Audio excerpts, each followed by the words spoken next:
Guys, আমরা যাচ্ছি আজকে ভাঙার উদ্দেশ্যে বেরিয়ে পড়লাম। গাইজ আজকে আসলে আমরা বেরোইছি একটু ঘোরাঘুরির উদ্দেশ্যে। আমি আর আমার কাজিন ভাবলাম যে একটু মানে পদ্মা সেতু এক্সপ্লোর করবো আর কি। এর আগে অনেকবার গিয়েছি, আপনার ট্রেনে গিয়েছি, বাসে গিয়েছি, হ্যাঁ, কিন্তু ওই বাইকে করে কখনো পদ্মা দিয়ে যাওয়া হয়নি। তো আজকে যেই কথা সেই কাজ, বেরিয়ে পড়লাম পদ্মা সেতু ঘোরার জন্য। পদ্মা সেতু দিয়ে ঘুরে ভাঙা হয়ে তারপরে আর কি একটু দেখবো আসলে ওই মানে পদ্মা নদীর ওই পার। আসলে ওইখানে কখনো আমরা মানে গিয়ে আসে না যে আপনার একটা জায়গায় নেমে হেঁটে হেঁটে একটু চা খেলাম বা একটা জায়গা মানে ঘুরে ঘুরে দেখলাম, এমনটা কখনো হয়নি।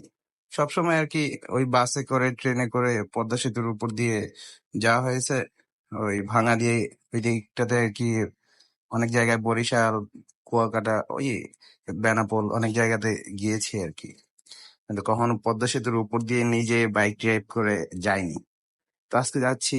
আজকে ওয়েদার দেখেন কি চমৎকার, মানে খুবই ভয়ানক ছিল প্রথমে, আস্তে আস্তে ঠিক হয়ে গেছে। প্রথম তো যেই মেঘলা ছিল, আমরা তো অনেক ভাবছি যে আজকে ভিজেই ফিরতে হবে, কিন্তু যখনই মানে আমরা যেতে যেতে পদ্মা সেতুতে উঠে গেলাম, দেখলাম আস্তে আস্তে মেঘটা অন্যদিকে সরে গেল। তারপরে আমরা আর কি এই পদ্মা সেতু পার করে এই যে এখন ভাঙার রোডে যাচ্ছি। গাড়ি দেখছেন কি স্পিডে যাচ্ছে, হ্যাঁ।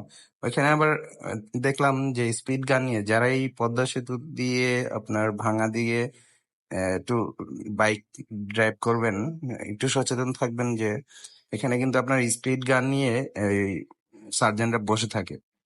ওভার স্পিডে কেউ ড্রাইভ করবেন না, তাহলে হয়তোবা আপনাদের থামিয়ে মামলা দিয়ে দেবে। একটু সাবধান থাকবেন আর কি। এসে পড়লাম ভাঙায়। এই ভাঙার একটু গলিতে ঢুকে একটু গ্রামে দেখে টেকে তারপরে আবার ব্যাক করে চলে আসলাম এই পদ্মা সেতুতে। এটা হচ্ছে আপনার এই, ফরিদপুর মানে মাওয়ার অপোজিট প্রান্তে যে এরিয়াটা, ওইখান থেকে আর কি আমরা উঠলাম টোল দিয়ে।